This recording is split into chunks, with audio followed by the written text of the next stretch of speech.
thing I know about you is that you have ambition to be great. My job is to coach you to get all that greatness out of you.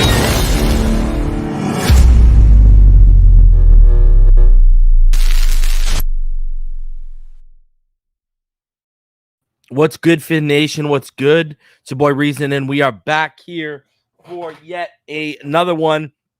Man, I am making this show on the fly now because the homie Tyreek Hill decided he's gonna play games with his podcast. It actually still hasn't dropped yet. It's they announced that they're gonna push it back to 8 Eastern. It's now 9:30 Eastern. I've pieced together. I got a bunch of stories to go over in case it doesn't drop. But if it does drop, we're going to live react to it. That's why I kind of stretched it out starting till 9:30, give them a bunch of time. Again, if they don't drop it tonight, then we'll live react to it tomorrow. Yeah, so we still got a ton of stuff to go over. We got an interesting article. We just did my top 5 breakout candidates for the Dolphins this year, and the Draft Network just put out an article choosing their breakout candidate, and it might, some of y'all might expect him, but he wasn't someone on my list. I thought he already broke out. They think he's going to break out even further. Bleacher Report was predicting the fate of the NFL's young quarterbacks in prove-it years entering 2022. Really interesting article from The Athletic also. The NFL 40 under 40, the top young coaches, execs, agents, and other rising stars. There's actually 2 Dolphins on that list. I never thought I would put Jets Jet X Factor put out an interesting article. They ranked the most underrated contributors in the AFC East, and who they chose for the Dolphins may surprise. Also, training camp dates are out, as well as an interesting list from PFF in regards to the top NFL rosters right now. Yo, guys, keep me updated in the comments. If that thing drops, y'all let me know, and we will go right in, and I'll pull it up, and we'll just get it rolling. Opening thoughts for today. A couple things. I mean, there was a bunch of let's call it unnecessariness in the community yesterday, in spaces, and then all I'll say in regard to all that should have been over and done with what happened in this space. People out here continuing to talk about it, continuing to feed off of it, to continuing to breathe off of everything that happened in that space yesterday, and all that negativity. Man, y'all ain't helping this situation. You're being regressive. You're not being progressive. And I will say one thing to all of those who keep my name in their mouth, like they're to all of those who keep my name in their mouth, like I'm their favorite male body appendage. Keep doing it, man. Like I said, I'm fine living rent free. I'm fine. Okay. Cause here's the thing. And I'm going to let y'all in. All of y'all that got blah, blah, blah, blah, blah, keep my name on your mouth.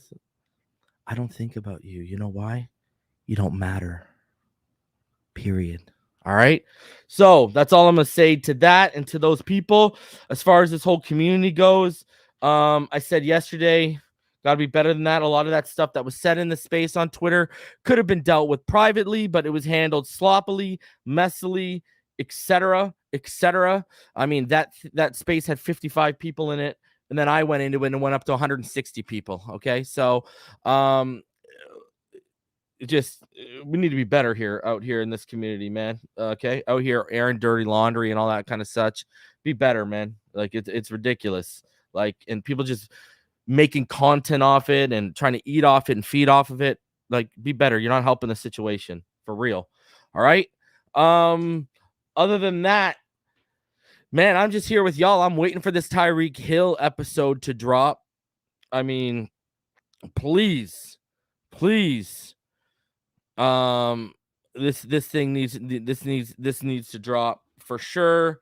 Let's see. Let's do our we're gonna be doing the checks. People out here refreshing YouTube like it's going out of style. Let's see here. I'm actually shocked they haven't updated anyone. Like, I'm absolutely 110% shocked that they haven't updated anyone on what's going on. So, I mean, I'm getting the vibe it ain't gonna drop tonight. That's what I'm getting. The vibe that it ain't gonna drop tonight. So we'll see how it drops. If it doesn't drop, it is what it is. We'll do it tomorrow.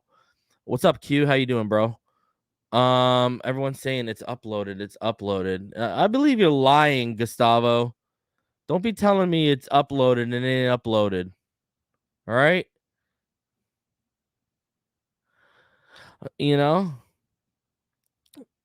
Don't be out here saying people out here, oh my god. People out here refreshing. Hey man, I think we're all out here refreshing. I agree with you, Randy. I don't get this. People be on Twitter for like freaking 12, 15 hours in these spaces. I mean, am I the only one that's married with children and has a life outside of this stuff? You tell me. Well, I'm telling you, there's going to be a riot in Miami if this thing don't hit. If this thing do not hit, there is going to be a riot in Miami. All right? What up, Kyle? How you doing, man? George, Unreal. What's up, Tony T? What up, Reginald? I got stories to go over. I'm giving them some time. We'll start getting into it. Hopefully, they and if I get through these stories and we got some time, I'll just open it up to you guys. Bro, I made sure, my wife had to take my daughter. She graduated to level 4 in her swimming class today. Proud dad moment for me. And I actually couldn't be there because I had to put my other one down, because usually I take my daughter during the day in the week, and we just had to push it back today. And so I had to put my other daughter down to bed, so I had to stay home. And so I had that kid down by 6:30. I was doing the Birdman rub. I was ready to sit there and just take that in at 7:00. And then they say, okay, we're pushing it back to 8. I'm like, all right, cool. What up, Ramon Casillas? I'm like, cool. I'm about to sit down. We about to lock in. And geez, we get the update that's being pushed back. We haven't got an update since. Another thing I want to say to you guys, if you missed the last show, go back.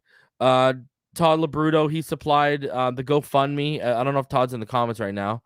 Maybe he could do it again. But everyone, Todd's in a bad way right now. If anyone can help out, Phinside fam, always down to help fam members out. So if you can, Todd Labruto, he's just in a bad way right now. He just needs a little bit of help. And if any of you guys can find it in your heart to give him a little bit of help, go help out Todd Labruto. Good dude, known him for a minute. So, and I actually didn't even find out till Sunday that what was going on with Todd. So now that I know, we'll maybe be active on it. So everyone go out and see if you can help the homie Todd. And yeah, I'm seeing the jokes, like it needed to be said. Did it really? I mean, it still needs to be said, clearly. Look at Thomas Burt. Oh, bro, why you got to do that, bro? Why you got to say that? Oh, Kenny, let me tell you this. All right. Let me lay this out for y'all so y'all know what the deal is, man. When you start doing this stuff, especially as you get more subscribers and get more notoriety and stuff, hate just comes with it. I've said this before on this channel. There's people that don't like Dougley Do Wrong, and Dougley is like the nicest guy in the world. And there's people that legitimately don't like Dougley. You cannot please everyone. You are not going to be for everyone. I've accepted that a long time ago. I've told all of y'all that a long time ago, that I ain't for everyone, and I'm fine with that. You know what I mean? Like, people want to stay worrying about me. People want to stay talking about me for hours. People want to stay tweeting about me. That's fine. That's on them. I don't do that about other people. You know why? Because ain't no one living rent free in my head. That's just what it is. So, clearly I've impacted these people's lives to the point where They got to keep talking about me, you know. I don't know whether it's a slow content season, whatever the case may be, but keep talking about me. That's fine. I mean, I don't care. You know why? Because these people don't matter enough for me to talk about. That's what it is. So, people can keep my name in their mouth like their favorite male appendage. That's fine, bro. I got that's do you. All right, do you. All right, like I'm a and I'm gonna use TD in a sense here, and I'll use Dougley in a sense here too. Do you really think me, TD, or Dougley stay up at night thinking about this kind of crap? Oh, do people like us? Do people? No. Listen, you like us. If you like us, if you don't, you go watch someone else, and that's fine. I don't care. That's cool. Just like TD probably don't care. Just like Dougley don't care. If you don't watch us, you don't watch us. That's cool. I ain't gonna lose sleep over it. If you don't like me, first of all, you don't know me. Second of all, I ain't gonna lose sleep over it. I just ain't. You know what I mean? Bro, people out here legitimately got negative energy coursing through their veins and hate in their hearts. And they're spending so much energy on little old me. That's fine, bro. Hey, if you want to spend hours of your life thinking about me, talking about me, whatever you want to do, that's knock yourself out. How you choose to spend your time, that's cool. But remember, those are hours in your life you ain't ever going to get back. Right? Think of it. You know, you could be doing something productive with your time, but instead you out here talking about me. That's cool, man. Do you? Do you? I'm winning, baby. I am winning. I'm putting numbers on the board. I'm putting dubs on the board. I'm good over here. I'm good. It's just like TD. Dude, I know there's a ton of stuff TD says I don't agree with. I don't know, TD trolls. That's his thing. You think TD gives a crap if people don't like his trolling? TD don't care. He's good. He's doing his thing, man. Bro, people out here worrying about what other people are saying and gatekeeping about how other people act or how they run their shows or whatever, like they matter, like their opinion matters. Nah, man. People got to start worrying about their own self instead of worrying about other people, man. Man, that's a sad life to be living, worrying about other grown men on the internet. Knock yourself out. If you're gonna be that, knock yourself out. All the power to you. Salute. Knock yourself out. But man, I'm too grown for that, man. I got 2 kids and a beautiful wife and a good life, man. I ain't got time to be wasting it on that kind of negative energy, man. So, hey, enjoy. All right? But remember, what did the dark side do to Anakin? You know what I'm saying? Yeah. See, Perfect Q knows what's good. Definitely, reason that's definitely mentioned. Listen, I used to drag people from one side of Twitter to the other, from one side of YouTube to the other. But yo, look around me. I got a brand to worry about. You know what I mean? I got a show to worry about. I got content to provide to you. You know, this is a few times you ever hear me get candid about this stuff. You know why? Because it brings down the quality of the show. Y'all don't want to sit there and listen to drama. Y'all don't want to sit there and listen to BS. You know, y'all don't want to listen to about grown men bickering. I know I don't want to. They still do it, but I don't even want to listen to it, and they still do it. So, hey, you know what I mean? Hey, I don't know. I'm out here thinking big time. I don't think small time. So, and small time thinking is thinking about other grown men on the internet. Football, hating people over football opinions. You know what I'm saying? People are hating each other and ruining friendships over Tua Tagovailoa. Ridiculous. Absolutely ridiculous. All right? People lying and not being them real selves to try and fit in. Hey, I'll tell y'all right now, we had a mod in here. We had a mod who's been here since day one, who y'all will not see around anymore. And I'm not even going to give his name any light. But, I mean, I had multiple mods hit me up on Sunday that this guy was, in a Twitter space on Saturday just dragging my name through the mud. And this is a guy who knew nothing about football. He came to this channel when me and EM started it, and all he used to do, all he's done since that day is just regurgitate stuff me and EM says or stuff he reads online. He's just a regurgitator because he's not a smart football mind himself, but he got the audacity to drag my name through the mud. You know what I did? I haven't even put light to that guy's name because I ain't going to give you no clout. I'm not going to give you the time. I'll let my subs know what's up and what I'm dealing with, but I ain't going to put a name to you. I ain't going to put you on like that. Bro, because you ain't good enough. You're nobody. Sorry. Like I've said this before. Everyone can come out here and say, oh, you know what I mean? You can think what you want about me, whether you think I'm an authority in football, whether you think I'm a nobody, that's cool. We're all the same in the sense of the Dolphins, at the end of the day, they don't care what I say. They don't care what you say. They don't care what she says. They don't care what they say. Dolphins are going to do dolphin things. So ain't no one out here with enough pull to change or impact the Dolphins like that. All right. So at the end of the day, man, what do? I cut and I move on. That's it. That is it. All right. So I don't get, people want to sit here and just talk, run their mouths and do all this nonsense. That's it, man. That's on you. I mean, knock yourself out, man. The only thing I'll say to those type of people is get a life. Like, go out and touch grass. You know what I'm saying? Go find a woman. Go get laid. Go do something with your life. You know what I'm saying? So I'm just over here. I'm living my life. I got my beautiful family. I'm doing my thing. I got all of you. We got almost 500 people in the room right now. I got all of you. I'm good. I am good. 500 people in the room I know we're all expecting this pod to drop on a slow night though in June 30th. So, man, I'm set. I ain't worried about another man's pockets. I ain't worried about another man's subs. I ain't worried about another man's followers. I ain't worried about another man's show. I ain't worried about another man's opinion. I ain't. I'm living. I'm good. I'm good. All right. All right. I am good over here. And, everyone in the comments, we're good too. We're good on this side, baby. So, hey, we doing backstrokes in the pool of positivity, baby. So we're hyped for this year. Prove a year for Tua Tagovailoa.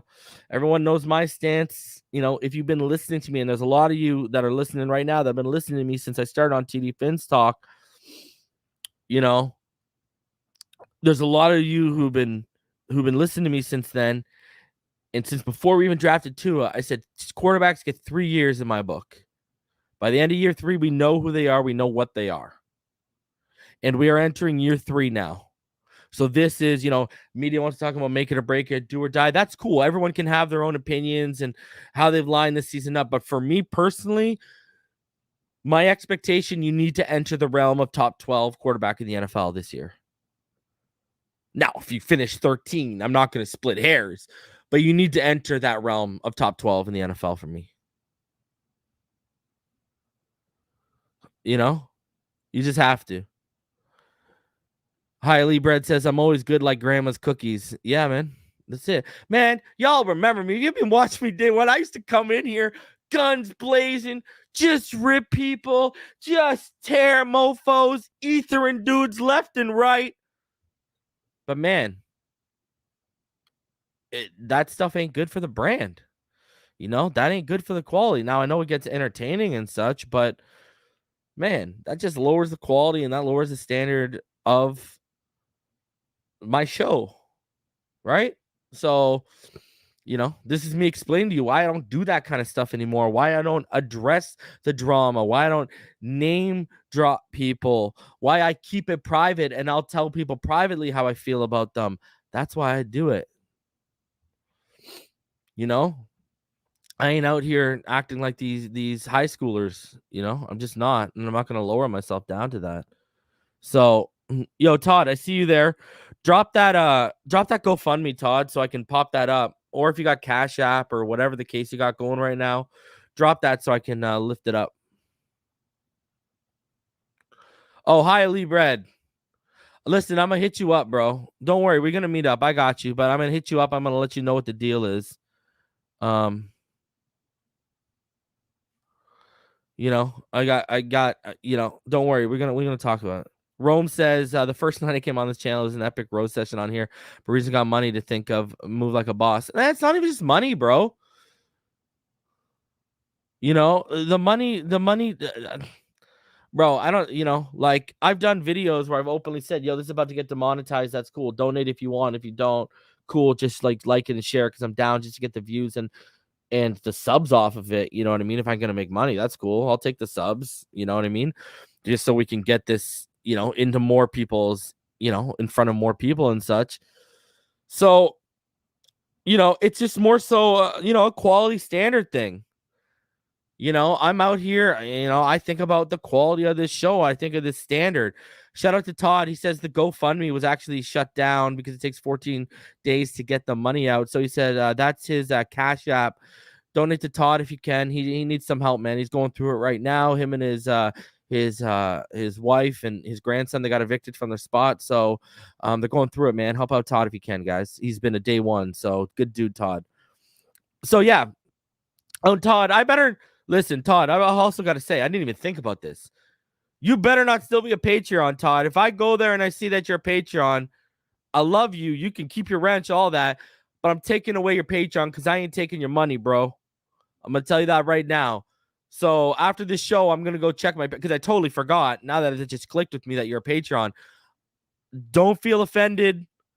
If you need to hear any of the news I'm going to put up on Patreon, you can DM me. You can email me. You know what the deal is. But I'm going to take away your Patreon because I don't want your money, bro.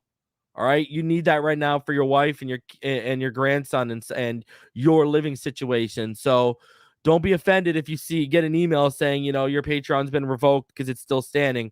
But I am going to take away your Patreon, bro, just because, my guy, you need that right now a lot more than I do, my friend. So don't worry. You'll still get all the perks of a Patreon. Don't worry about that at all.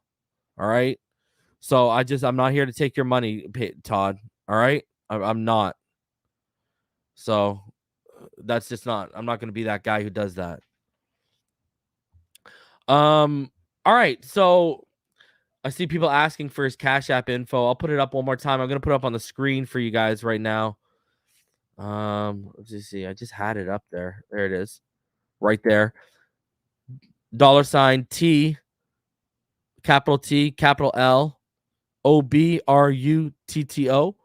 Todd Labruto. Help out the fam if you can. He's going through it. And we always did, man. When Darth Vader went through it here, when he lost his mother, we helped him out.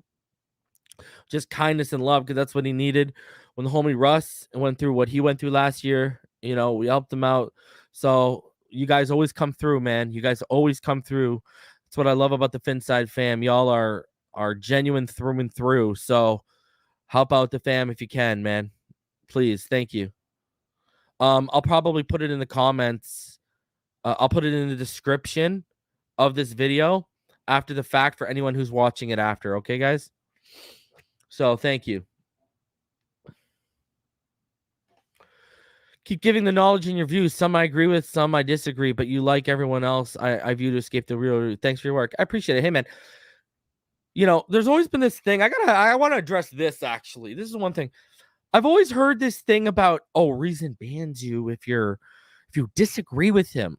First of all, I don't read the comments. I mean, there's 520 of you in the room. I can't keep up with the comments on a busy night when y'all are flooding them to see how many people agree with me and disagree with me. So that's number one.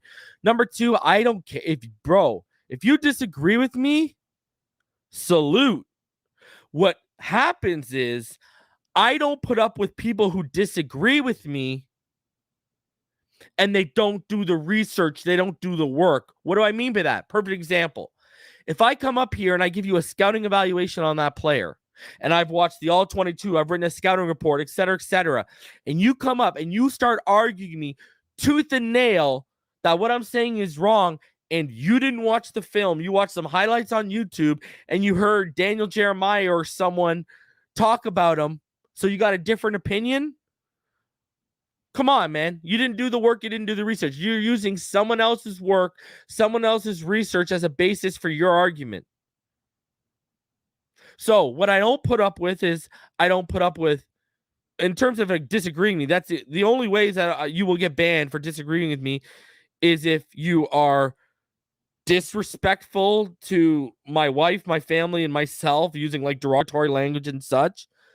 But also, if you're going to be one of these stubborn, casual individuals, a casual fan, arguing someone who puts in the work. It's the same thing. Like if I see someone, Dante Collinelli, if Dante Collinelli drops an article and he's put in the scouting work on who's player X, but someone comes in and starts arguing this with Dante Collinelli over player X because of something they saw on ESPN, I'm probably going to block that person on Twitter.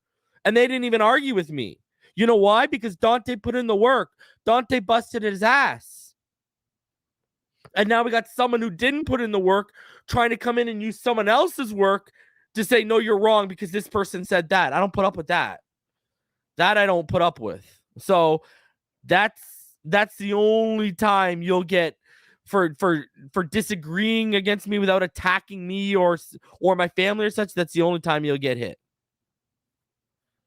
Right. And I've had that, man. I've had a guy when we were talking about Penei Sewell in the draft cycle last year. I had some guy on Twitter. He was arguing with me about Penei Sewell. And I finally asked him, I said, what games did you watch? Like, what Oregon games did you watch? And the guy had the audacity to say to me, well, I didn't watch any games. I just watched his highlights on YouTube. Buddy, blocked. You serious? I blocked him right away.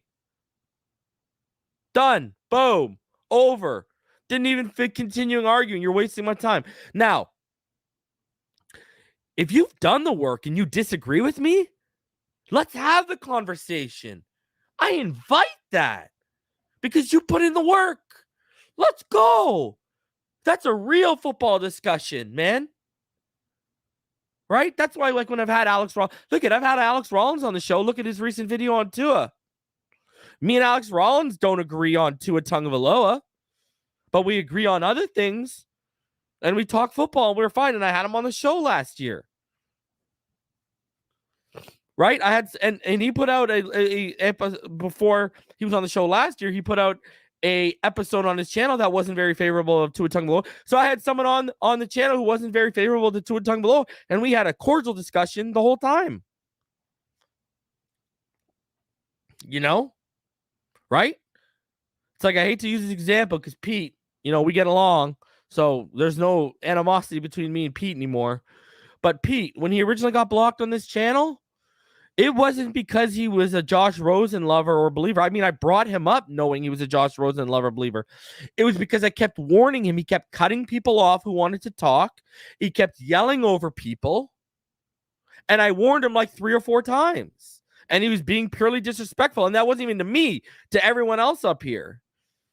And so, whatever. But eventually we talked it out. I lifted it. Whatever. We're good. So, I don't block people just for the sake of block people or banning people. It's pointless. Right? I got no, and I've had to unblock Patreons recently because some of my mods have blocked people. And recently I actually took a bunch of wrenches away. And I lessened the amount of mods we had on this channel. So hopefully that helps out at long run. But yeah, me over here, I welcome differing opinions. I welcome them, man. Just be educated with it. Don't be educated based off what someone else told you. Do the work yourself. That's the whole reason why I started this channel, was to inspire people to go out, put the work in yourself. I always say, people, when I do my film studies or when we do our tour breakdowns, don't just listen to what me, Martin, and Ballgame say. Go watch the film for yourself. Go get your own take. Go come away with it. Go do it yourself. I encourage that, man. All right, let's get into this. Okay, so if you remember last episode,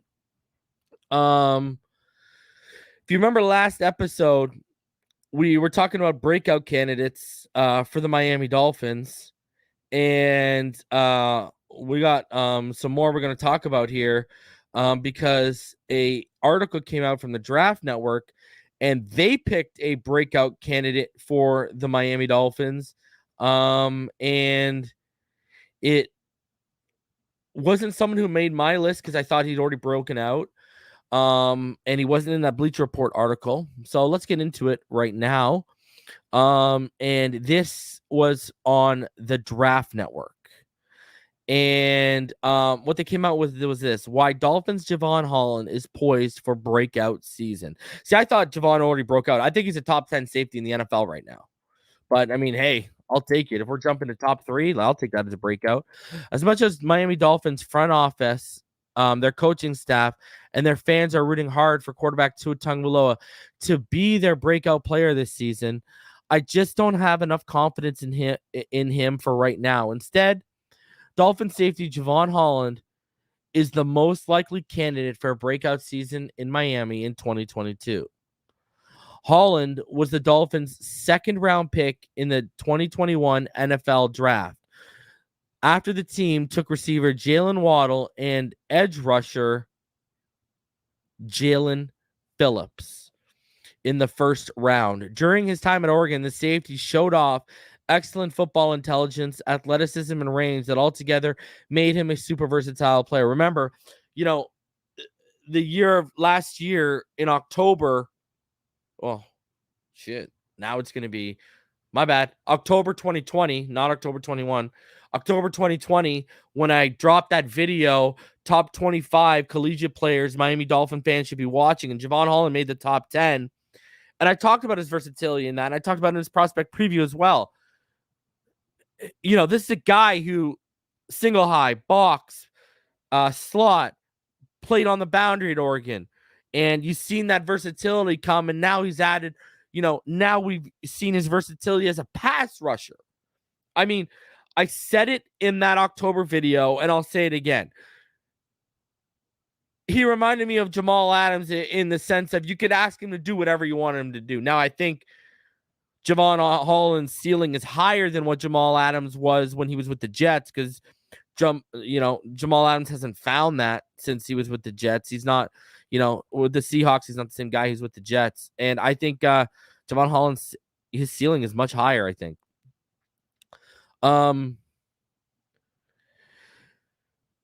The skill set he displayed in college was enough for the Dolphins to take him as the first safety off the board.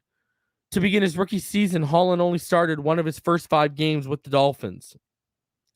Once he got the role as a regular season starter, he immediately started showing the NFL why he was well worth a second-round selection. It seemed as if Holland was able to do everything his coaches asked him to do for Miami.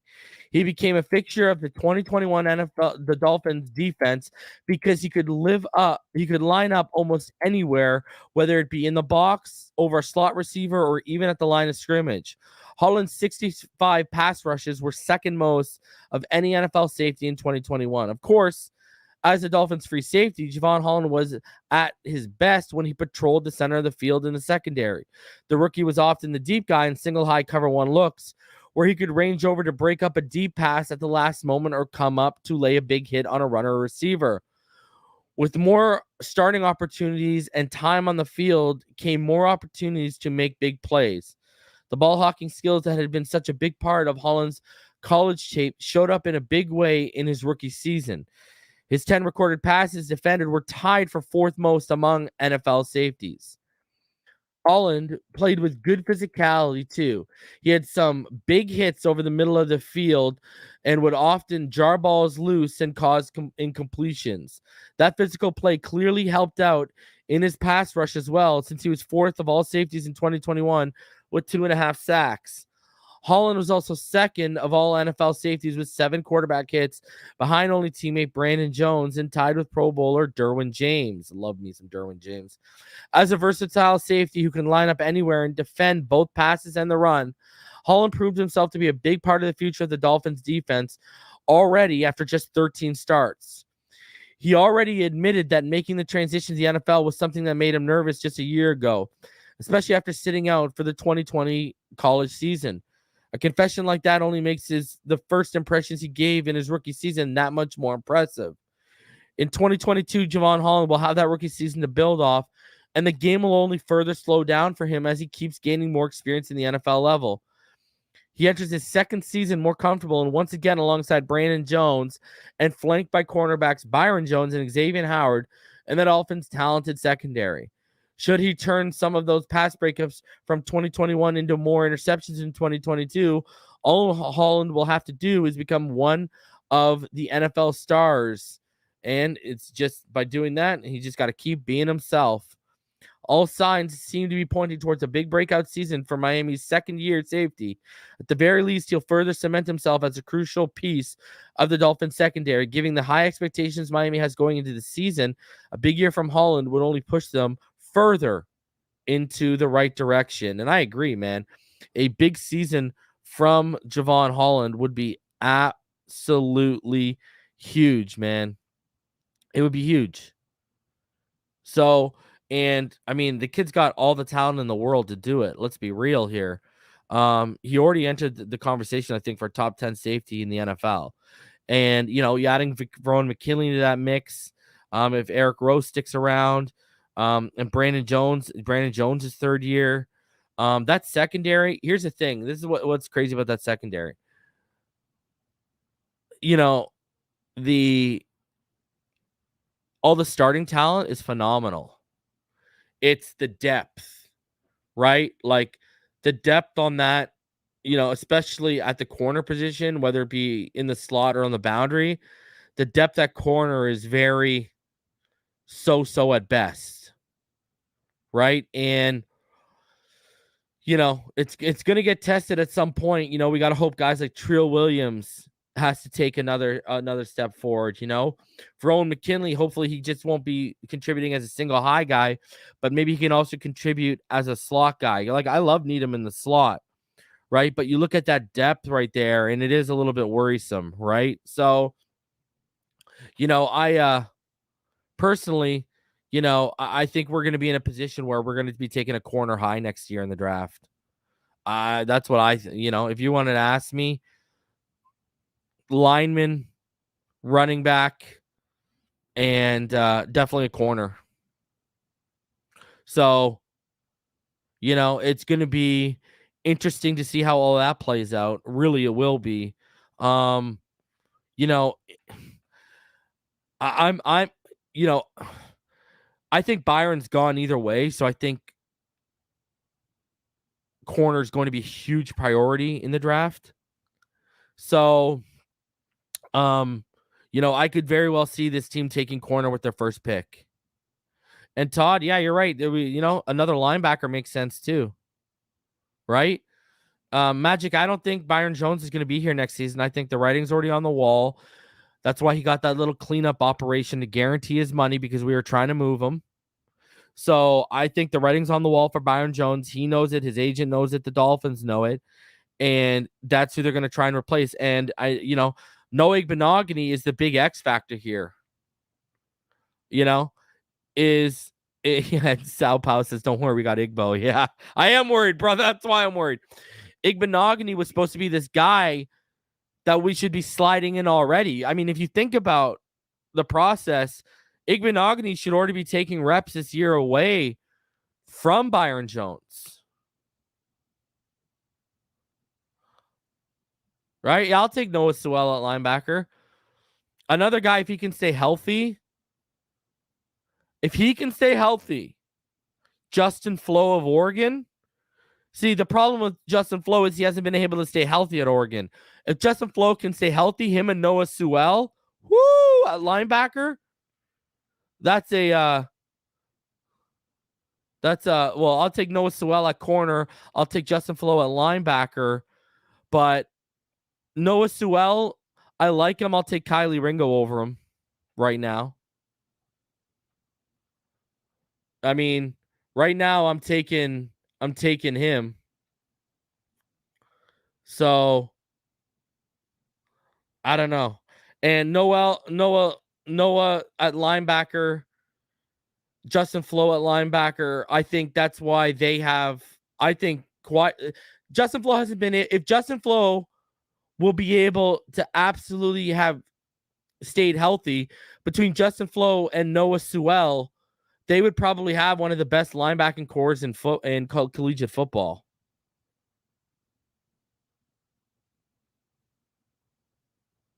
Right?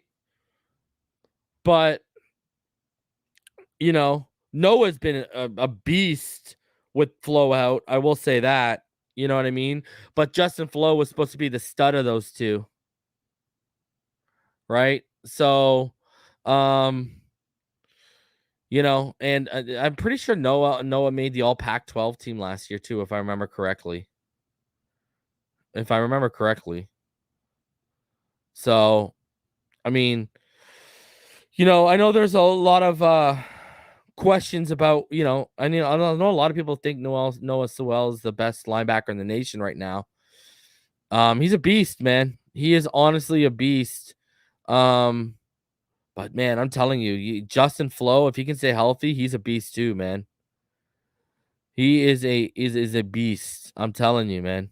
I'm telling you that linebacking core at Oregon is pretty special. But at corner, Keely Ringo, that's my guy right there. That is my guy right there. I think corner linebacker, man. If you could walk out with Keely Ringo and Noah Sewell in the first round, can you imagine that? Right? Hope San Fran bombs out. Use that pick on Keely. Trade up from in the 20s where we're at. Go land Noah Sewell and add him to that so you get a linebacker. Oh, man. I mean, hell, you could sit in 20 and you could try and get Bijan Robinson. Everyone knows how I feel about him out of Texas, the running back. It's going to be a lot of options next year, man. A lot of options.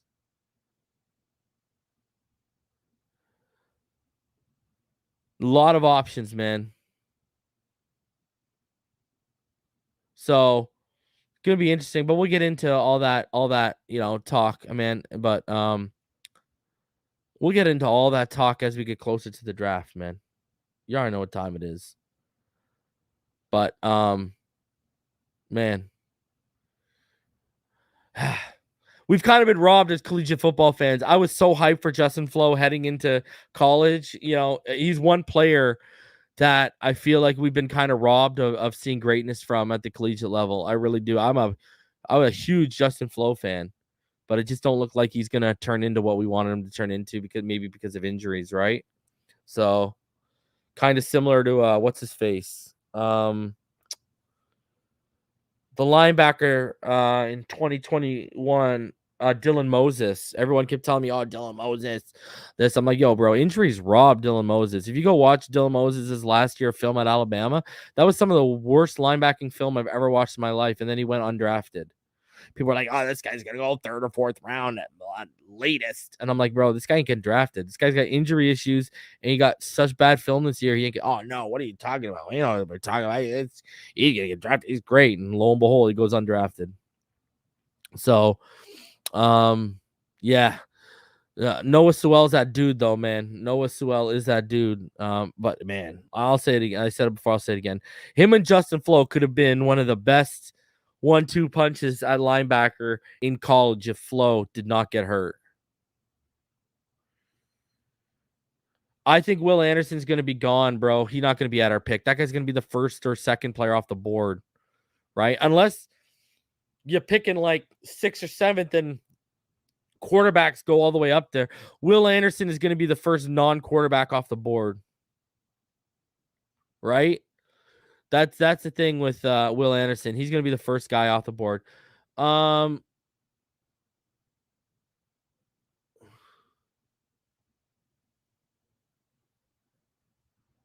Yeah, Sackman says, look at what Sackman said. Justin Flo has only played one game since entering college 2 years ago. Yep. Played high school right down the street from me out here in SoCal. He was that guy, but he's fell off. He can't stay healthy. Bro, I remember there's not a lot of guys I watch high school film of. Justin, we've all watched like Arch Manning high school film, but Justin Flo, I actually did watch some high school film of, and I was super impressed with him coming out. And I think as football fans, we've been kind of robbed. You know what I mean? So, Martina says we're taking a right tackle in the first round next year. Be prepared, everyone. This is a weak tackled class. It's not like the last couple of years, guys. That's the thing. You're gonna hate what I'm about to say.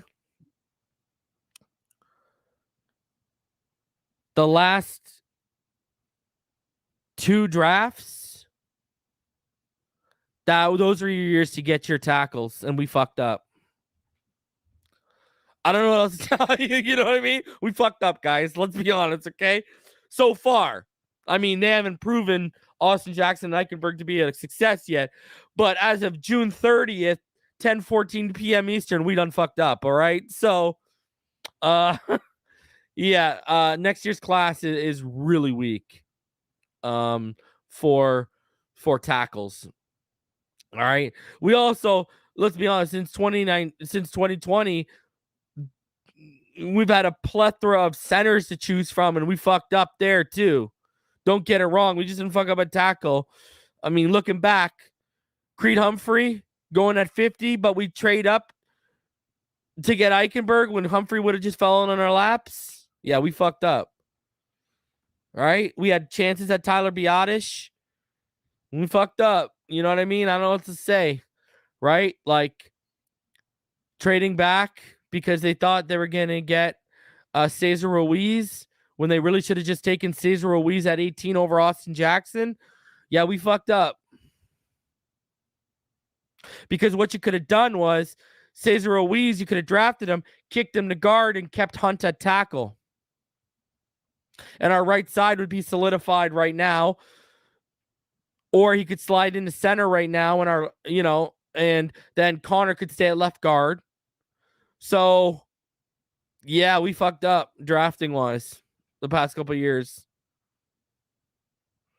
I don't know what else to say. Shout out to Why Not Us for becoming a new member. Appreciate you, man. Thank you.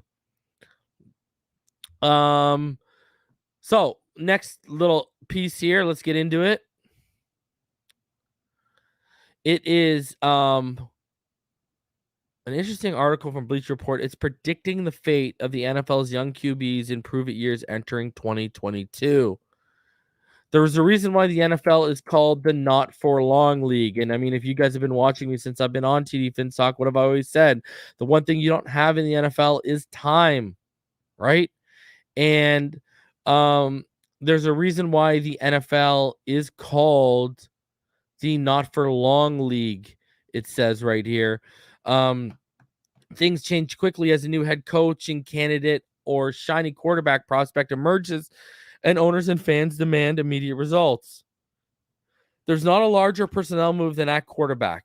Finding a new starter often costs several valuable draft picks, tens of millions in salary allocation, or comes after a season that led to firings. Only a few lucky teams have found their long-term starter after the first round. Young quarterbacks tend to start to slow down. Young quarterbacks tend to start to slow, but find their footing. Okay, find their footing, but I read that verbatim. That is not on my end, but find their footing by year 4. If you're still asking whether your quarterback is a franchise guy after year 3, not year 2, year 3, remember, because year 3 is, I said, year 3 is it. He's unlikely to be a difference maker.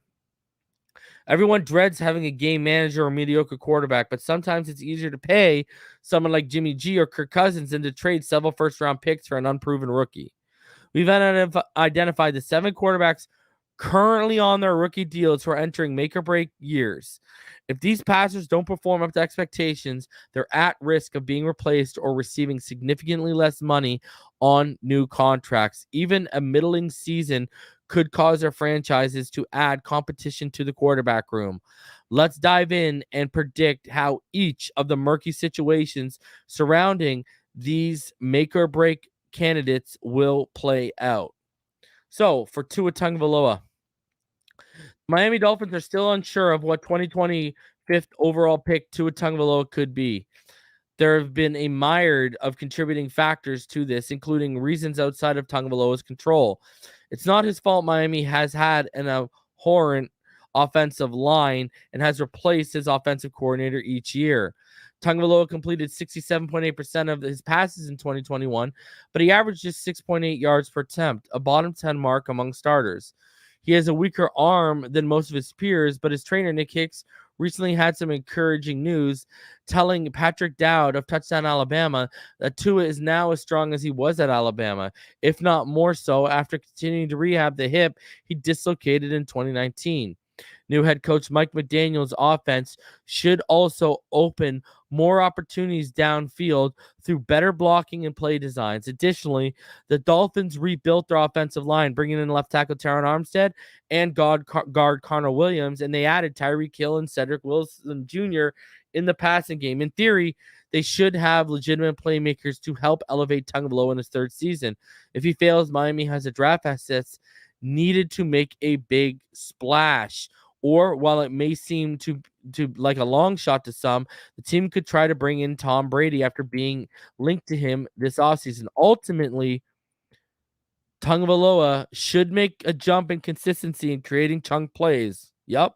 He may not have the physical ability to be a transcendent passer, but he'll lead an efficient offense that grinds defenses down and take Miami to the playoffs this season. And their prediction is that Tua Tagovailoa earns a starting role in 2023. Shout out to Why Not Us for the $10 super sticker. Appreciate you, homie. And also shout out to Daddy Dean for becoming a new channel member. Appreciate you as well. Thank you. Chad says that the reason I just subscribed to your podcast and I enjoy your passion and insight. I'm a lifelong Dolphin fan from North Carolina. Bro, North Carolina, come on, raise up. All right? Shout out to you, Chad. Thank you, man. So I love it, bro.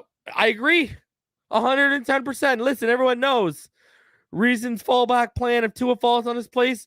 Will Levis out of Kentucky 2021 110%. But I've said it every time I've said that. I've said this. I don't think he's going to fall on his face.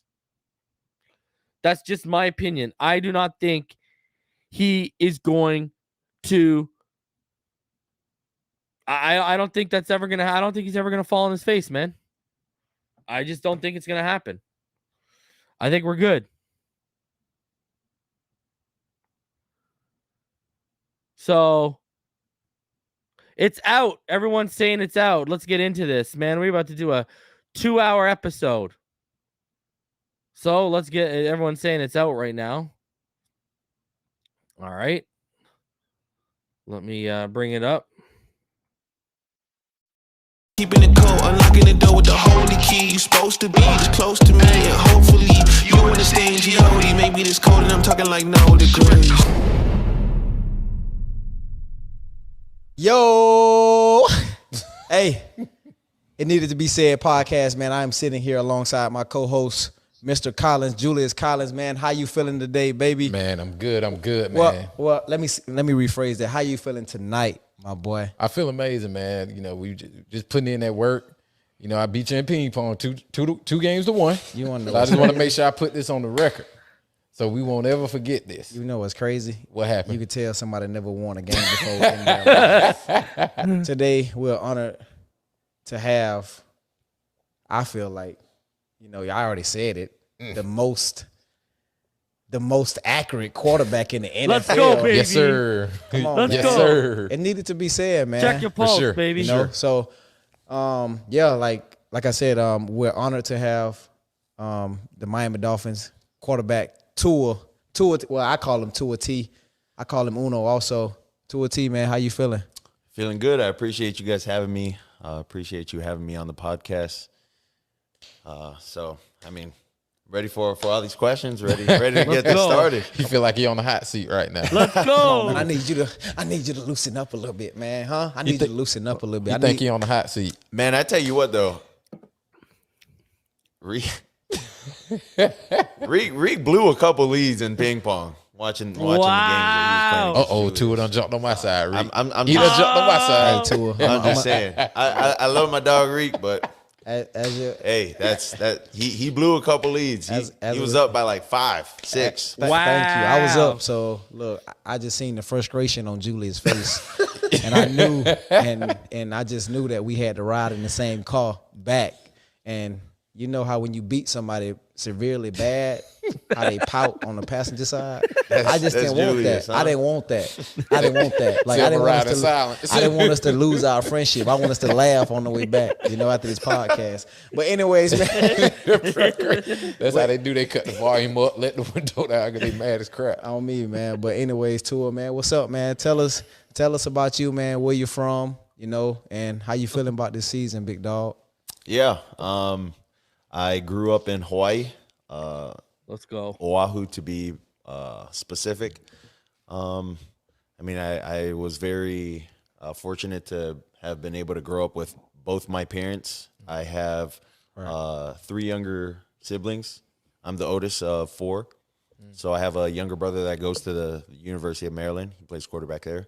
Nice. And then I have 2 younger sisters, one who's in college and then one who just graduated high school and is about to go to the University of Alabama.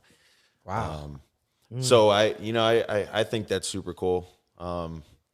My whole life growing up has been based off of football. I grew up. My parents tried to put me in other sports, but growing up, that just wasn't. It just wasn't. That just wasn't you, huh? Yeah, it just wasn't me. It just wasn't that. It just wasn't fast enough, or I don't know. Like for me, baseball was just too slow when I did play. They moved me to outfield, from outfield to first base. It was so slow. I started picking weeds off of the first base while the plays were going. I had no idea what was going on, anyways, at the time. Sound like you need to work on your attention span a little bit That's better. what it really is. So, Got that ADHD. transition, coming from Hawaii. After you left Hawaii, where was your next stop? Yeah, my next stop, everyone knows, was Alabama. I stopped and went to college there. I don't know if anyone else knows, but my close friends, my close buddies. So this is kind of unique, right? With this, being on your podcast. So we had this thing called fourth quarter, and fourth quarter is spring conditioning, Right. So the first day we go out there, this is the first day we see Coach Saban out there, kind of, supervising, the drills and the running. And we had 80s that day, and it's about, you probably have to run like 8. So like 8 is like an 80 straight, walk 80 straight, that's 1. So you do 8 from the right side, then you switch 8 to the left side. And then there's like halftime, you go into the middle and you do a lot more running. And after that, I got on the phone with my dad. And I told my dad, do you think that USC still has an offer for me? He was ready to go. I was ready to go. I was like, too much man, I've never experienced something like this with the amount of work. But you could see that You was a young player though, right? I was a young player. Was a young player though. 18? I didn't finish out my high school, my 12th grade year. So I played my football season. We won state championship. Then I graduated in December and left to come to Alabama in January. Jeez. So Left early. yeah, left early. But So But when I say young player, I mean like freshman and not junior. Right. Because Yeah. when you're a junior, like you already know. I didn't know that. yeah, Like you kind of know what you're getting yourself into. A young player, he's like, bro, I didn't show up here to do all this work. yeah. I showed up to play college football. Yeah. I signed up to play college football. A young player don't know because coming from high school, like you really don't work that hard, especially if you that dude on that team. Right. You barely practicing. Right. If you practicing at all, Right. And you barely going to class, you barely doing any of that.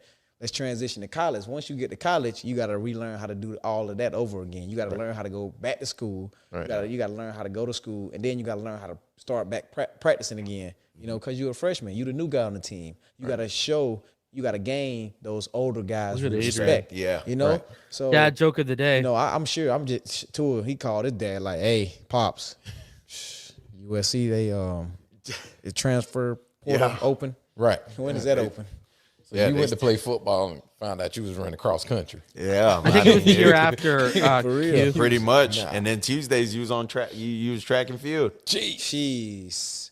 So both of y'all though. So that transition in high school, granted, you're a student athlete, but that's totally different from the collegiate student athlete, right? Oh, for sure. Like it's a totally different vibe, which I understand. But what's you guys' experience with that? Like the balance of school, the balance of trying to have a personal life, the balance of trying to make sure you go to all the practice, all the meetings, stick to whatever regimens the coach and the staff don't put in place for you? How is that balance? Yeah, you want to take that first, Reek? Go ahead, bro.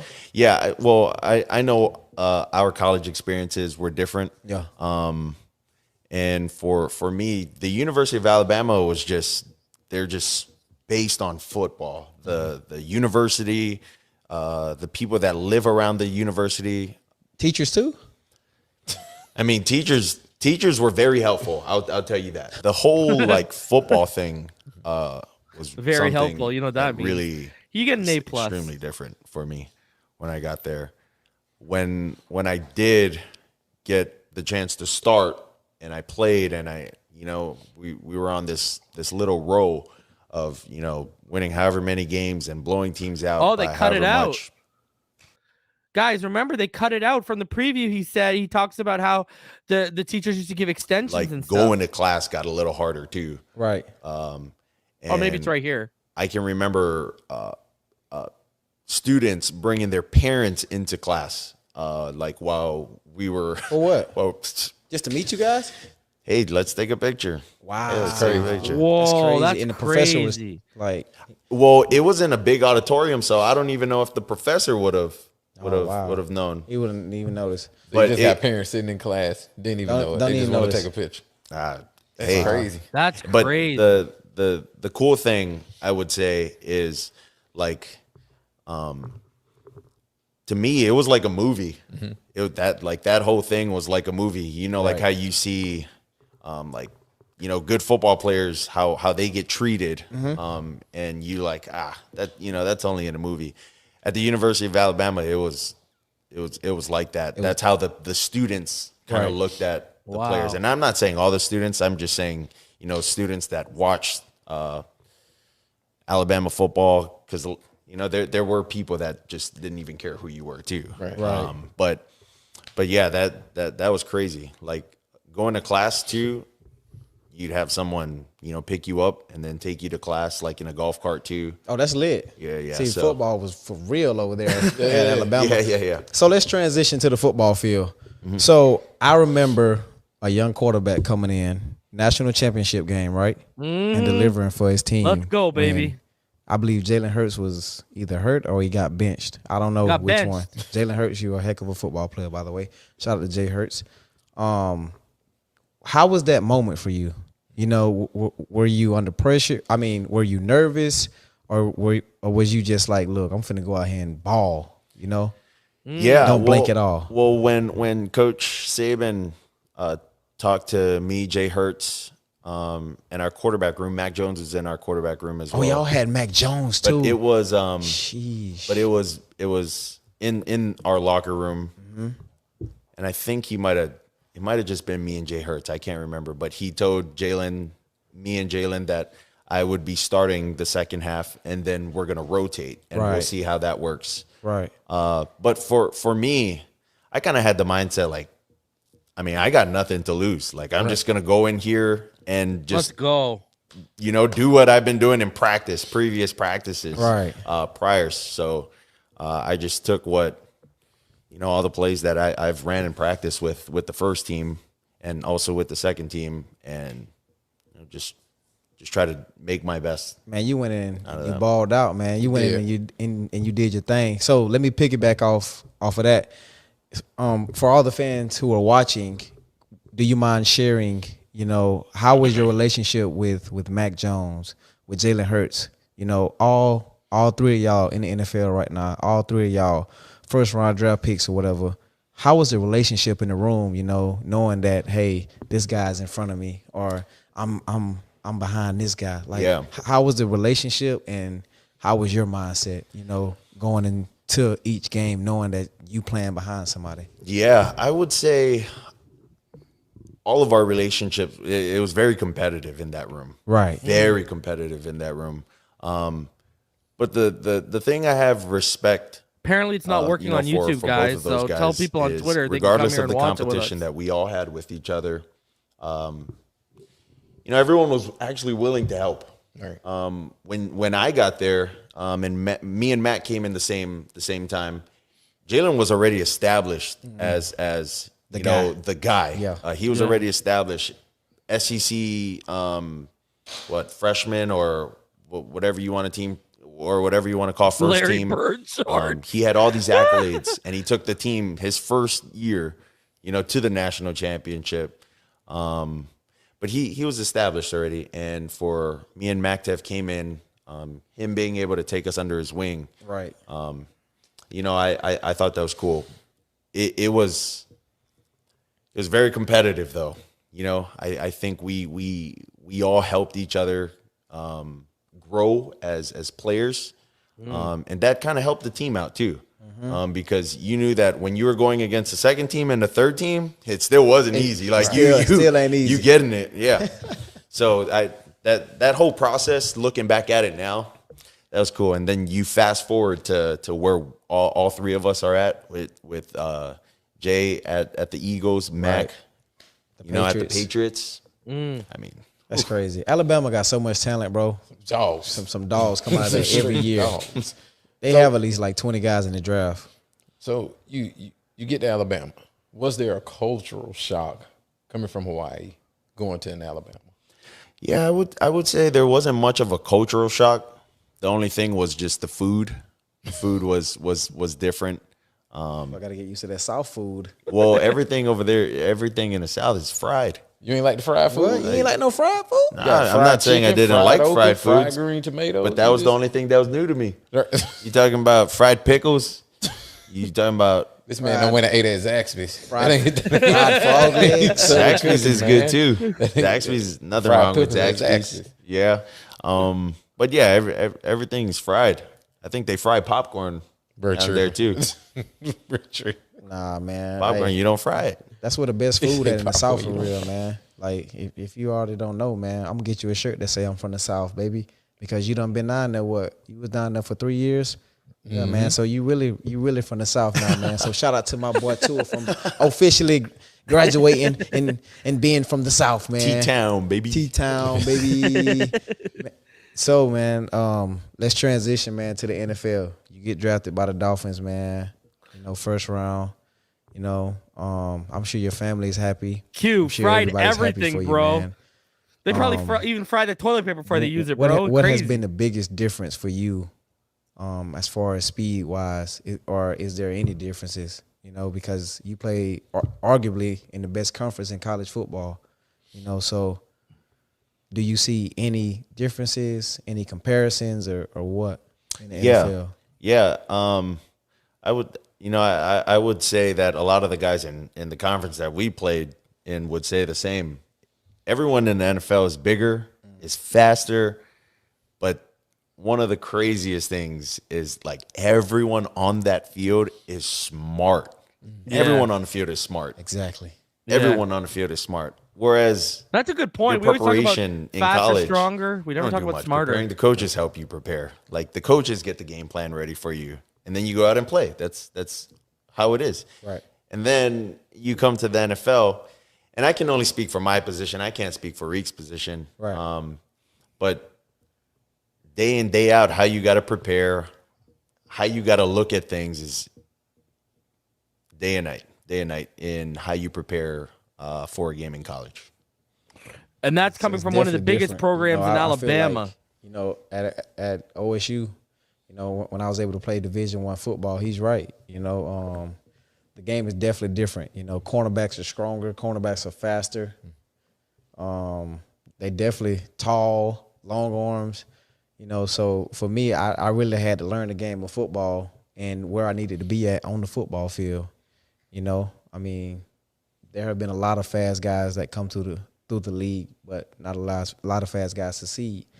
So I had to be able to learn how to use my speed and to use my strength, at my will, Yep. So my dad used to always tell me, man, son, you got to be able to use your superpowers whenever it's a good time. And my superpower was being super fast. Yeah. So once I learned that, man, I began to dominate the league, dog. And that's what I'm trying to continue to do, man. So Yeah.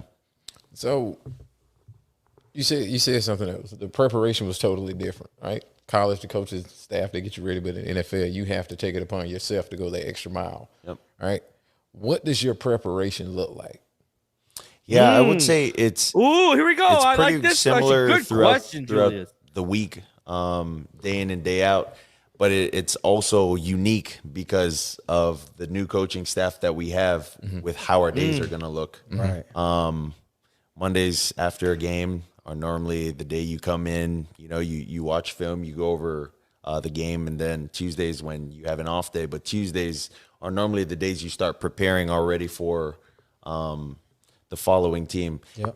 And then, how you go about that, normal down and distances, for when you come in for Wednesday, you got to know the coverages, what front you're going to be expecting. A lot of those looks on normal down and distances. Then Thursday, more than likely going to be third down. So the night before, you got to study what it is, that they run third and 1 to 2. What are their base calls? What are their fronts? And then, third and 1 to 2, third and 3 to 4, third and 5 to 7, third and 8 to 10, then third and 12 plus. That's kind of how you break down, going over film when you're watching it. And so, I don't know. There's time that you really have to invest in as a quarterback, playing in the NFL. Whereas when these guys people ask, in the room you better have smash the that like question, button. you better have the answer, because they'll look at you and be like, Yep. "Man, this guy doesn't." Cat, We're not ready. doing. We're not ready for this. Nah, man, it's So, definitely tough to be a quarterback, man. Because I can remember some practices in our OTAs, man, where like I didn't know the play. I was looking at you like, can you tell me the play? And he'll have to tell me the route. So that quarterback, you definitely got to know every route on the field and where You gotta that know everything, person buddy. You has gotta to know every be and where that blocking person has to assignment. You line gotta know up, man. everything. So his job is definitely tougher than mine, man. So I got a question. Where were you? What were you doing, and what was your reaction when you heard the breaking news that stopped the world for like 2 days? I want to say it stopped the sports world for like 2 days. yeah, with this dude, Yeah, when he got traded. yeah, Exactly, so, Scotty. Because of the new CBA, you I only heard have a about certain it, amount of practices and I didn't with think pads it on was during the season. I didn't think it was real, because I kind of already had the notion like, dude, this guy is set in in KC, KC, and he has a good relationship. Me assuming, he has a good relationship with all the guys there. He's been playing there for a while already, so they all mesh well together. And then I get a call from the head coach. Then I get a call from my quarterback's coach, and it's the same thing. Yeah, you hear the news? I said, wait, is this real? They're like, of course it's real. Why would it be fake? And so I was. Can I just say this? Notice how it was Mike McDaniel and who I've been preaching to all of you about, Darrell Bevel, the quarterback coach. I'm telling you, best positional coach signing all offseason for any team, Darrell Bevel. At home. I was at home when I heard about that. And this might be weird, but me being me, I'm not watching Sports Center. I'm not watching TV. You watch Netflix and play your guitar. We've already established that. Yeah. That man Netflix and chilling with himself. Yeah. So when I found out that we got this dude, I was like, oh my gosh, this is crazy. Through the This is roof. ridiculous. Through the yeah, roof. of course. Man, that's why we got to turn the city up, man, to it, man. Like, Big we right can't here. only be about talk, man. We got Can't only to be about Pac. Let's continue go. doing what we're doing. We got to obviously follow coach's lead and follow your lead. Yep. And, we just got to let the naysayers do their talking, motivate us, and then we just play ball on Sundays, man. You feel me? And everything else will take care of everything else, big dog. I promise you. Because go. I believe in you, and I know everybody else believe in you, dog. And Magic I'm saying City, that turn up, baby. not only as your teammate, I'm saying that as your brother, bro. Because you are that deal, bro. And if you believe that you that deal, the sky's the limit for you, big dog. I promise you that. Love. Appreciate that. The chemistry that you all have so far. You don't have years in together, but you got enough time in to establish chemistry. How's that chemistry? How has it been so far establishing that chemistry, going through your reads, going through the routes with Tyreek, going through training? Yeah. I mean, I don't think it's good enough. I've been underthrown him so many times that Don't say that on here. Don't say that on. I've been throwing him so many times. I ain't gonna get into that, man. Don't say that on here. He got people talking about how I can't throw the deep ball. I'm like, man, it's all good, man. It's all good. I just feel like our chemistry will get there, man. It's gonna be it's gonna be about 2 a.m. one night, and you're gonna wake up, you're gonna walk in your kitchen, I'm gonna be washing your dishes. That's how good our chemistry gonna be, dog. Yeah. Like, they're gonna be like, Rick, what you doing in here? I'm gonna be like, man, look, I'm trying to get that chemistry and that bond together, dog. So you know where I'm at all the time on the field. So if I run a 60-yard route and decide to just turn it into a comeback, I just need the ball right there, dog. So our chemistry gonna be on point, man. Just believe that. Right, and that's what I was hitting at. Not the no, I was messing. I know. Hey, but these people are gonna say what they're gonna say. That's true. But like the chemistry, like he said, you come here, you washing your dishes, like he said, as a brother, us outside of just being your teammate, and that's the chemistry that I'm referring to. Like, is it everything that you imagine it would be, just kind of clicking? Like, oh, you don't know this player, you don't know this person, you see him on TV, you see him playing, you see the highlights, but that chemistry, was it immediate? Just sitting down, like, hey, man, I'm such and such. All right, well, I'm Reek, I'm Tua, let's talk. Right, yeah, being able to kind of get a first glimpse of seeing him in the building. I don't know if it was the first OTA or the second OTA, but we kind of talked about getting together and getting some of the guys together outside of just the building. And I kind of mentioned, hey, we should throw over here sometime, at the facility, because we're gonna be here anyways. And he said, you let us know. And I said, what do you think would be best? And he said, hold up. Man, you're the quarterback? And I'm like, yeah, I know I'm the quarterback. I'm trying to get, your, like, what the feel is in the receiver room. And he said, no, you tell us where to go. That's where we're all going. That's it. That's I was it, like, bro. Like, and that's where we started. I don't care if you go all the way back to Hawaii, bro. If you go all the way back to Hawaii and you be like, Reed, I need y'all to come over here and watch my dogs. We on the way. Even though I'm scared of dogs, I'm gonna bring the whole receiving room, bro. Cause that's just how we get on, bro. Like, that's how we gon' like, because at the end of the day, bro, we on that football field together, bro. And without you, we ain't nothing, bro. Lemony. Without a quarterback, I'm literally nothing, dog. Without an offensive line, ain't none of us nothing. You know what I'm saying? Exactly, Tyreek. Thank you. All I'm trying to do is Reek. really follow your lead, bro. And then I'm gonna get the younger guys to follow behind me. Yeah, but I think one of the coolest things, being able to see him practice with our guys, is, although he's an established player, he doesn't make it seem as if he's an established player. He's always willing to learn. There's guys that have been only 2 years into the NFL on our team. Agreed, Moss. Talking to him through routes, what their thoughts are on routes, and like, he's out there and being like, okay, coach me up. Why do you see that being run this way? And that kind of tells you about who he is as well. And there's no ego. And I think that sets the standard for the receiver room entirely. But that's something you can admire. Right. That's something you can admire, because he's already established himself, being with KC, winning a Super Bowl, being to multiple Super Bowls, and I know you probably haven't even noticed me noticing that, but I've noticed that. And I haven't even mentioned that to you. I appreciate it, that's man. Cool. But I just feel like at the end of the day, man, Tyreek is a leader, good, man. He needs that C on his stuff, chest. That's great, man. But I just like I told him, you only good as your last game, bro. Like, all that go out the window. All the stats, all the Super Bowl rings, the bank account. Once we line up in between them lines, all that go out the window. Yep. It's about what I do in this current moment right here. Yep. That's what people gonna be talking about. So if I lose that current rep right there, people gonna be talking about that. They ain't gonna be talking about me signing to the Miami Dolphins for $30 million a year. Yep. They not worried about that. They worried about, oh, he lost the rep. He just lost his rep. They shouldn't have brought him here. They shouldn't have brought him here. But if I'm continuing to work hard, continuing to lead those young guys and teaching them the right way, that means that I'm really elevating the game. And the way that I think. Tyreek's got a great head on his shoulders, I just man. know that God gonna bless me. Yeah. For God, helping I them love get this where guy. they want to be at in life. I keep You know what I'm saying that he's saying? becoming one of my So, favorite players on this team. He That's hasn't just the played way a I snap. think, man. No, that's amazing, man. So, you know, starting quarterback for the Miami Dolphins. What does it mean to be a Dolphin? Because, your head coach of Alabama played for Miami, right? Well, he coached. Well, he coached. He coached the Dolphins. I think it was in the early 2000s. It was like 2002, I think. Yeah, Sure it was was. in the early 2000s.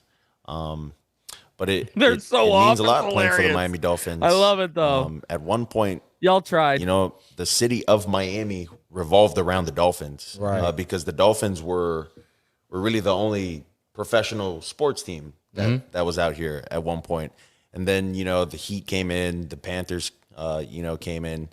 But really, that's what we're trying to do. We're trying to reestablish the culture back here in Miami. So, man, can you tell us, you know, They what clearly kind of cut that impact has Dan answer. Marino, had on you? Because, you know, I signed with the Miami Dolphins, and, you know, I get a chance to see Dan Marino in the building every day, and he's actually in your quarterback room. So could you tell us, or could you tell the world, what kind of impact has Dan Marino had on you? And if he has, like, could you share what kind of message he shared with you from the 84 team or 1972 team that they won the Super Bowl? Yeah. I can't remember. Yeah, I know, Daniel. I think it was 80. It started in 80-something, I think, with Dan. But having a guy like that, first off, that guy's wearing a Go jacket. That guy's wearing a Go jacket. Hall of Famer in your room. I mean, at first, I didn't think that, Dan came in when I first got in to Miami in the building. Right. Dan came in maybe once, and I was like, dang, that was just Dan Marino that just walked into our room. My same reaction. Crazy. And then he, Dan was like, I'll be back, and I'm looking at Fitz, and I'm like, dude, is that normal? He's like, yeah, he'll be in most of our meetings. For the most part, Dan's, he just comes and hangs. He just, shares knowledge when he wants to. And I'm like, dang. So I'm sitting in here with, at the time, a 15-year vet, Ryan Fitzpatrick, and then exactly, He's a GOAT. Ryan Fitzpatrick is a GOAT. My bro. man, Ryan Fitzpatrick. Shout out to Ryan. Happy retirement, by the way. Yep. And then you have a Hall of Famer, Dan Marino, in there. And so it was crazy. And you don't want to show, like the emotions of like, dude, this is Dan Marino in the room with us. You don't want to do that. You want to be a professional. And so it was surreal for me when Dan started calling my name. I'm like, hold up, he said Tua. Dan Tua came out of Dan's mouth. Dan Marino. Dude, I wasn't even born when this guy was doing what he was doing. Oh, so like that's crazy. And Dan's still the same way. He's still in our room. He's still implementing little nuggets here and there. But one of Dan's biggest thing is, if you don't know, pick a guy and let it fly. That's it. Hey, That's Dan's favorite saying. Pick a guy and let it fly. hey, I just hope you pick. There you go. Pick a guy and let it fly. That's Dan's one of Dan's favorite messages. It's dope. It's dope. Love it. So the interceptions. Yeah, man. I just want to know, because I never played quarterback, and I threw a few interceptions in my career in the NFL, and I knew my mind was like, I'd never get another pass again. You threw a pick, bro? Bro, Denver Broncos game, bro, like, they gave me a toss sweep, right? My dude was wide open, bro. I threw it. You want to throw him? No, somebody came out of nowhere and picked it. I'm like, where did this dude come from, bro? I'm like, yo. So now we know we can't use you for. No, I wasn't a pick six because I was too fast back there. Oh, you got. What's crazy, I was too short to see over the line. Oh, You made the tackle too? Nah, yeah, I pushed him out. Oh, so you threw a pick and you got to tackle all in one sequence. That's really what I was trying to do. Stats. Bro. No, we Stats. now teams know we can't use them for that for those. Bruh, so what I want to know is a quarterback's mindset, right? After you throw a turnover, right? What is your mindset like the next possession? You know, going into the next position. Like, are you rattled? You gotta clean Or the you slate. Look, I'm still. If you don't I'm clean still the gonna do slate, me. you're gonna throw I'm another still gonna pick. a guy You slate, gotta clean the like slate. Dan Marino would say. Forget the last play. I would say just initially when you do throw an interception, You're pissed. The whole mindset I would say of a quarterback is, damn, off rip is like I let the team fucked up. down. Yeah. You know, I turned the ball over. But it can be really easy for quarterbacks to just stay in that frame of mind, Right. and just go down from there. Right. I think A quick story. Out here, the big thing for us are the Friday night games, and they would televise them on local TV and such. And my only interception I ever threw in high school was during one of those live televised Friday games, and I came back to the sideline and I took my helmet and I threw it on the ground. In the moment, you're pissed, but then, you know, once your defense goes out and does their own thing, you collect yourself. You literally gotta, in any sport, if you have a bad play, you have to wipe the slate clean once you go back out there, because if you let that stuff linger, it's just gonna affect you for the rest of the game. No matter what sport. one of the coolest things is, you know, seeing how guys do react to throwing interceptions. And I would say for me, I have to clear it. I have to clear it at that point. So when I'm coming off to the sideline, I'm going up to the O-line, telling everyone, you know, that's my fault. We're gonna get stuff going this next series, and then I'll come to the receivers. I'll talk to the offense.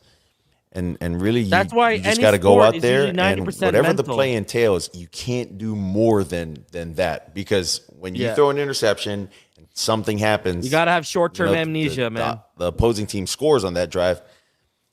You know, the mode you really think of going into is, we got to score now. We got to score now. Whereas you got to just relax. If this is what the play call is, go through your normal read, go through your normal progression. If the alert is there, take it. If not, then work through the play. And so you're really just trying to erase that and play good football from there. Yeah. Wow. That's definitely a crazy mentality to have to deal with all while the game is still going. So you can't get down on yourself. You got to bounce back because the team is looking to you for leadership. Yeah. So I've met you today. You laid back. You seem very poised. Humble. Very humble. Very humble Yeah, guy. very man. humble. I've been saying that. He's a very humble guy. You definitely have. So even through the media, you watch Netflix. He's all a good day. dude. But we know This you is- see some of He has the personality you some want of of your the franchise negativity. quarterback. But you, sir, have the patience of Job. Who is Tua? And where does that stoic, not even stoic, because stoic can come off bad sometimes, right? But where does that poise come Patience from? of Is Job. that the cultural thing? I know you stated you was raised by your parents and they taught you respect to your elders. Where does it come from? Yeah, I would say it comes from my upbringing. With me being the oldest, having to, kind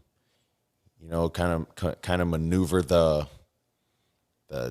when dad's gone, maneuver the taking place of being dad, at home when dad's at work, and it's just me, my siblings, and my mom. But my dad always told me to be humble. He's kind of instilled that in all of us. Shows, man. But You're a class act. in a way, Tua. the older you get, class act. humble kind of changes in a way too.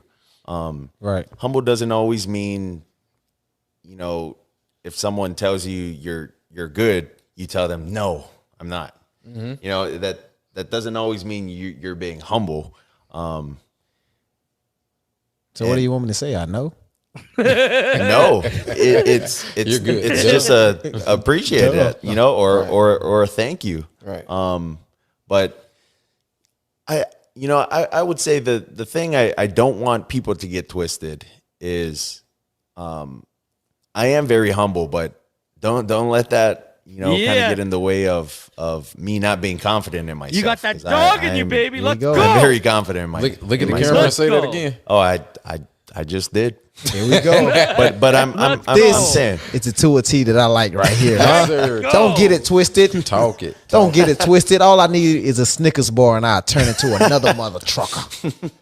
So you basically let them know. So it seems like the confidence and the poise comes. Nick asked, Tua had a higher Wonderlic score than Dan is that Marino. A cultural thing. You've spent time in Alabama. So what are you saying? Miami. Do you think it's Go ask Dan Marino what happened on his Wonderlic. I would say it's a cultural thing coming from where the places I've been at. Correct. And I would definitely say Alabama has had a lot to do with all of that. Right. You're just surrounded by first round draft picks. Yeah. And you have guys that, I mean, at practice they talk their talk, and if you can't back it up, then don't talk. And that was kind of the thing. Like, I wasn't much of a talker when I was at Alabama. So when I'd hear guys talking, kind of the notion was like, okay, like I felt like I'm a silent assassin. Right. So I'm gonna go for this guy now. Right. And then you go for him in practice, and then they start arguing with other guys. But like Silent it's just for assassin, your baby. clarity. Let's Like, go. oh yeah, like I started that. Like that's what you get. Okay. So you're a little instigator. That's exactly what it is. Hey, assassin, baby. but you got to think. Am I really? Is that a way to get the guys better? If so, keep on doing it. Right. That's right. Right. You guys are in Miami. Both of you guys with the Dolphins. What can the fans in the football world Let's expect go. from a Tua T and a Cheetah connection? Are we gonna have multiple highlights? Oh, most definitely multiple highlights. All we gonna say is if you put certain people in certain situations, they gonna succeed, bro. You know what I'm saying? And that's either me, that's Tua, that's anybody that play in the professional football league. If your organization believe in you, then they'll set you up for like certain success. Yep. You know what I'm saying? And they definitely believe in this young man right here. So I mean, I'm excited for the season, man. And the fans should, what they should expect? They should expect a Dennis Rodman and a Carmen Electra connection, dog. So who's Dennis and who's Carmen? I'm definitely not Carmen. Why you gotta do him like that, Reek? I mean, Tua. I know I'm the receiver. Sure. How about this? If he's Dennis, then I'll be MJ. I'll be MJ. He can be Dennis. Come on, man. I'll be Dennis all day, dog. I do the dirty work. I grab all the boards. I grab all the boards. Set all the big man picks. Oh, I mean, hey, I'm finna dye my hair like Dennis Rodman Let's do the go. cheetah color. in the Remember he had in the the, cheetah in the print? bull ring. So you gonna show up to the to the stadium like when he was on what was basketball with John Claude Van Damme? What was it called? Double Team or something? That was Yeah, that movie. I was thinking about that movie. That's how Well, you show. he was like the undercover cop. Yeah, he was like a sidekick or something in leather or something. It was crazy. That's how you showing up. Yeah, I need one of them Stephen A. suits though. But Tua, man, I really want to appreciate you, man, for allowing us to have you on the show today, man. It's been a pleasure, to pick your brain, hear your thoughts on the season, hear about your upbringing, man. You have a unique story, my brother. I wish you nothing but luck. Well, I know you're gonna ball this year, so I don't believe in luck. So do your thing, shine, young brother. Yep. Julius, you got anything? Keep that same poise, man. I like the story you told about, Alabama. And I know just from listening to you, you're taking notes. You're taking notes. You're taking names, and you got a list.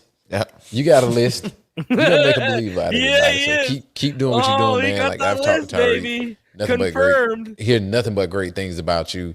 So, like he said, they know what's coming. Yep. So keep taking your notes, keep taking names, and leave it all on the field. Thank you guys for having me, man. Hey, before we get out of here, though, Tua gonna give us a freestyle. Let's do it, baby. Let's go. What you got?